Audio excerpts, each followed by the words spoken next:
Hello everyone.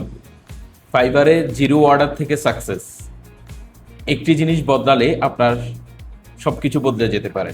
অনেকে ফাইবারে gig publish করে অপেক্ষা করে কিন্তু অর্ডার আসে না।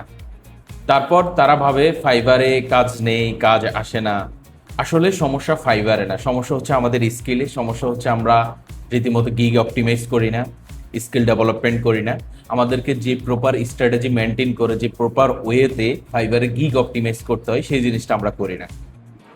সাকসেসফুল সেলাররা প্রতিদিনই তাদেরকে ইমপ্রুভমেন্ট করে, স্কিল ডেভেলপমেন্ট করে এবং রীতিমতো তারা হচ্ছে তাদের গিগের অপটিমাইজেশনটাকে ফলো করে আর ক্লায়েন্টের প্রবলেম সলভ করার চেষ্টা করে।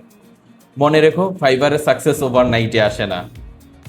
যদি তুমি শেখা বন্ধ না করো, কন্টিনিউয়াসলি স্কিল ডেভেলপমেন্ট করতে থাকো, একদিন তোমার নোটিফিকেশান আসবেই, congratulation, you received a new order.